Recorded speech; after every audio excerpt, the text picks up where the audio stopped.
राम राम बंधुओं, ज्योतिर्लोक में आपका फिर से हार्दिक स्वागत है।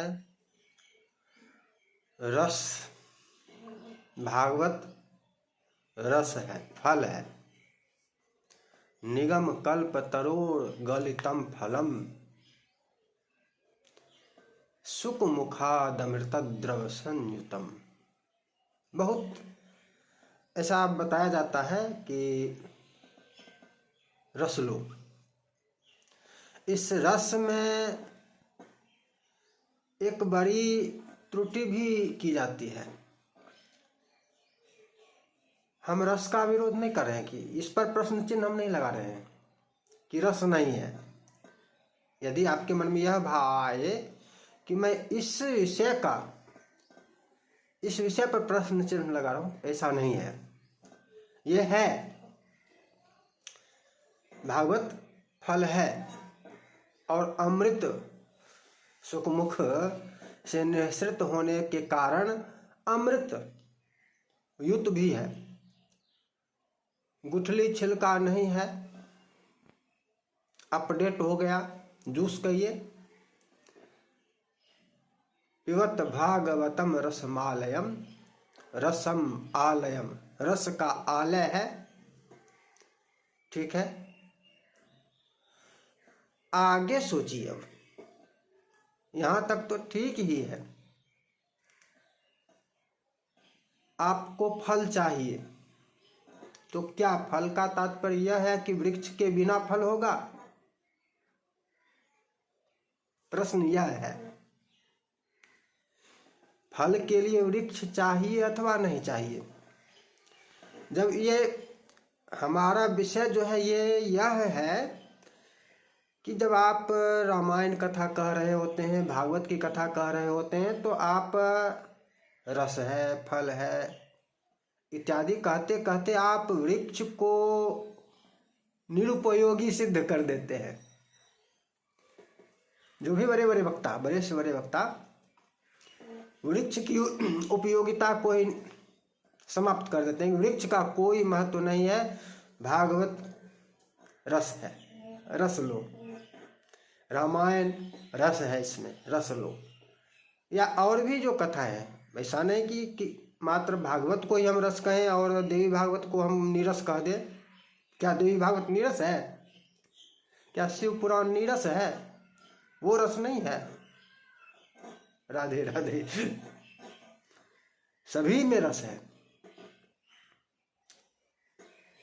प्रश्न हमारा यह है कि आप वृक्ष को की उपयोगिता को समाप्त कैसे कर सकते हैं? यदि वृक्ष नहीं होगा तो फल कहाँ से होगा? हम मान, इस पर कोई प्रश्न ही नहीं है कि ये रस फल, ये फल नहीं है। यह प्रश्न है ही नहीं कि ये फल नहीं है, ये फल है। फल चाहिए, ठीक। बिना वृक्ष के फल मिलेगा? क्या वृक्ष का महत्व समाप्त? अथवा वृक्ष की भी सेवा करनी होगी। वृक्ष ही समय समय पर फल देगा। यदि फल चाहिए तो फल के लिए वृक्ष भी चाहिए। अब वृक्ष है तो वृक्ष में फल हमारे लिए उपयोगी है, फल हमको चाहिए, लेकिन वृक्ष में महत्व मूल का भी है, तने का भी है, पत्ते का भी है, शाखाओं का भी है। सब वृक्ष के सभी अंगों का महत्व है। और वृक्ष के बिना फल नहीं होगा। अब वृक्ष क्या है? वृक्ष की तो चर्चा ही छोड़ देते हैं। बिना वृक्ष के फल कैसे होगा? चलो मान लिया जितने भी श्रोता होते हैं सबको मात्र फल चाहिए। आपने तो सिखा दिया कि फल लो, फल लो, फल लो, फल लो, रस लो, रस फल नहीं लो, रस लो, रस लो। तो आपके पास तो वृक्ष होना चाहिए, तब तो आपके पास फल होगा। जो कहने वाले हैं, मान लिया जाए हमारे पास वृक्ष हो, कोई भी वृक्ष हो, तब तो उसका फल हमको प्राप्त होगा और हम उसे बांट सकें, वितरण कर सकें। समझने की बात है, विचार करने की का विषय है। हमारे पास आम का बगीचा हो, आम के वृक्ष हो, तो उसमें आम फलेंगे।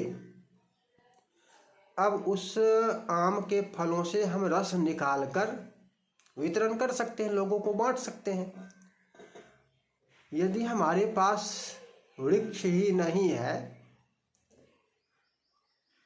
फल ही नहीं हो रहा है, तो हम वितरण कैसे करेंगे? फल हम लाएंगे कहाँ से?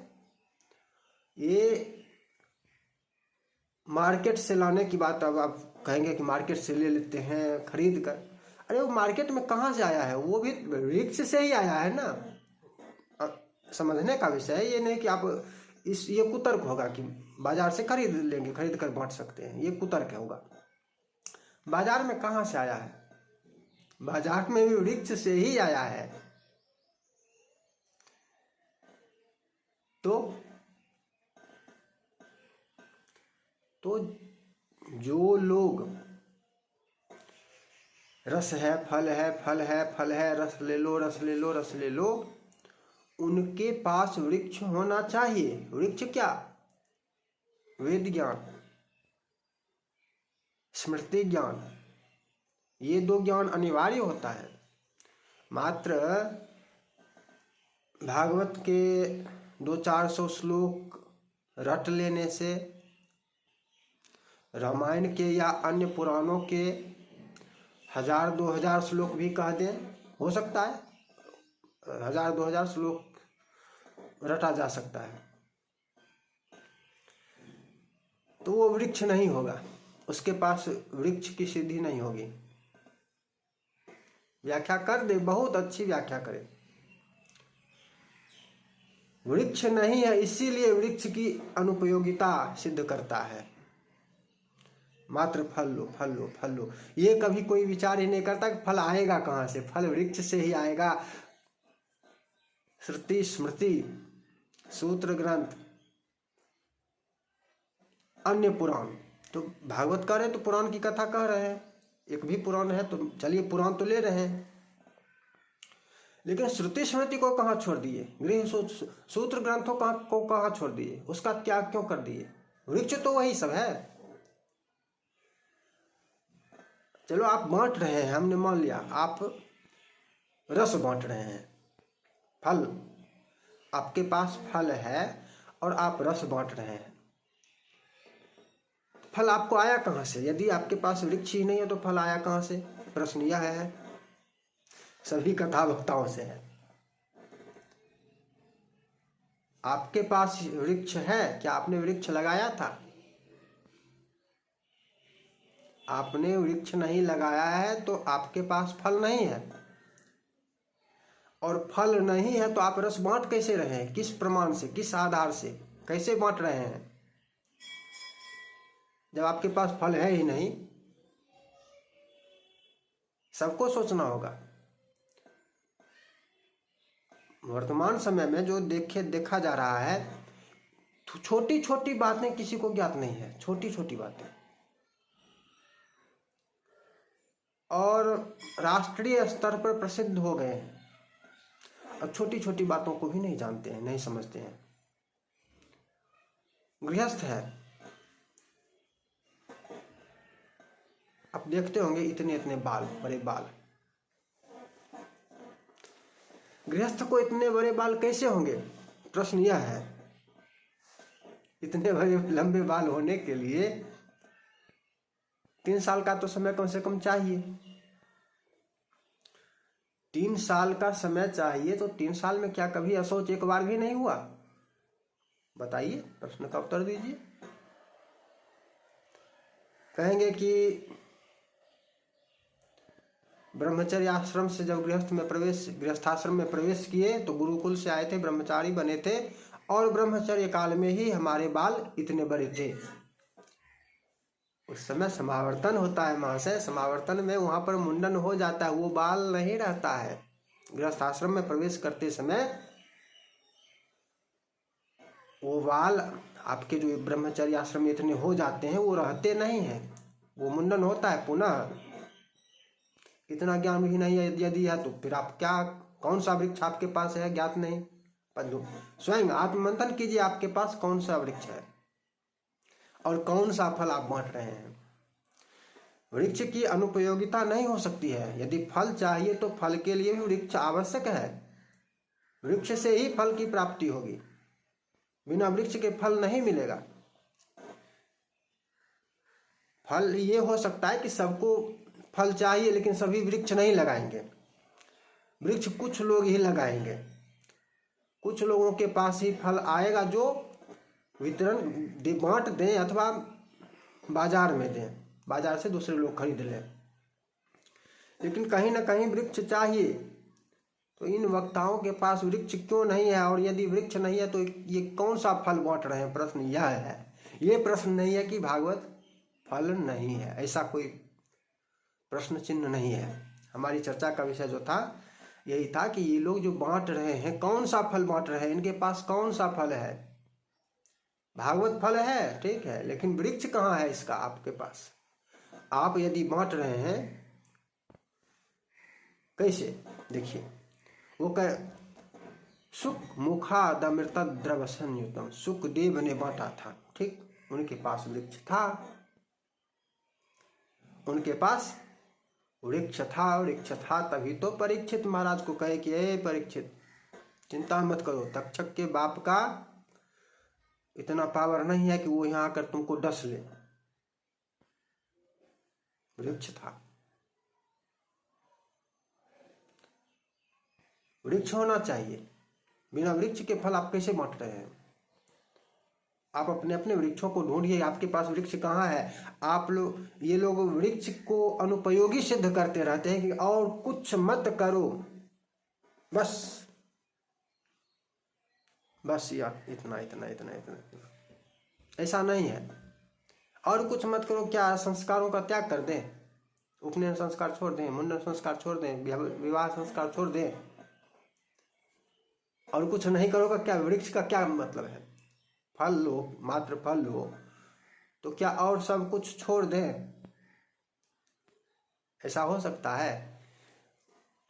ये विभिन्न संस्कार जो हैं ये तो वृक्ष में ही आएंगे, ये तो फल नहीं है। ये तो स्पष्ट है कि फल भागवत ही है या रामायण या जो भी कथा है। बाद बाकी जो शेष वैदिक कर्म है या पौराणिक कर्म है, शांति पौष्टि, जो भी शांतिक हो पौष्टिक हो, यज्ञ हो, कर्मकांड, पूरा वृक्ष के अंश है, वृक्ष ही है। मूल गायत्री, मूल गायत्री है, तो क्या मूल को त्याग दें? बिना मूल के वृक्ष हो जाएगा? मूल को समाप्त कर दें? या मूल भी आवश्यक है? विचार करने का विषय है, ये मेरी भावना है। और उन लोगों को अवश्य ही चोट लगेगी जो इस प्रकार से करते हैं, इस प्रकार का आचरण जो कर रहे हैं उनको अवश्य ही चोट। अरे सोचिए, संगीत नृत्य का भी महत्व है। आप कोई भी पूजा कर लीजिए, कोई भी व्रत कर लीजिए, निशा रात्रि जागरण आपको मिलेगा, निशा जागरण करो। सत्यनारायण भगवान की पूजा भी कर रहे हैं तो उसमें भी पूजा के बाद कथा सुनो और रात्रि जागरण करो। जागरण में भजन करो, नाचो, नृत्य संगीत होगा। कब? पूजा कथा के पश्चात। नृत्य संगीत कब होगा? पूजा कथा के पश्चात। पूजा कथा पहले हो जाएगी, ये नहीं पूजा में ही नाचते रहो। अब नृत्य करके भी पूजा की जा सकती है, ये अलग विषय है। नृत्य, अब जो नर्तक है वो नाच के ही भगवान को रिझा लेगा, उसका नृत्य ही पूजा होगा। जो गायक है वो गाकर ही भगवान को रिझा लेगा, उसका गायन ही पूजा। तो ये थोड़ा सा भिन्न विषय है। पूजा की विशेष विधि है, सत्यनारायण भगवान पूजा करने का तात्पर्य यह नहीं है कि उसमें गाकर और नाचकर पूजा करो। पूजा का तात्पर्य यह है कि उसके जो मंत्र हैं उन मंत्रों से पूजा की जो विधि है उस विधि से पूजा कीजिए, यह तात्पर्य है। तो एक संगीतमयी अपडेट हो गए, आधुनिक बन गए समय के अनुसार। और वृक्ष को, अरे वृक्ष नहीं चाहिए, फल है ही हमारे पास, फल है ही, फल ही। आपके पास फल आएगा कहाँ से? वृक्ष नहीं रखोगे तो। यही तो प्रश्न है, फल कहाँ से आया आपके पास? आपने तो वृक्ष का ही त्याग कर दिया है। छोटा सा एक उदाहरण हमने दिया कि इतने बड़े बाल हो कैसे गए?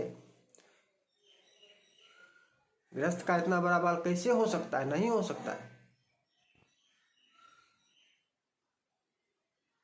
वर्ष में कम से कम 1-2 बार तो शौच सबको होता है। यदि अशौच हुआ तो क्षौर होगा, क्षौर हुआ तो फिर बाल इतने लंबे कैसे होंगे? फिर मिलेंगे नई चर्चा के साथ। जय जय श्री राधे।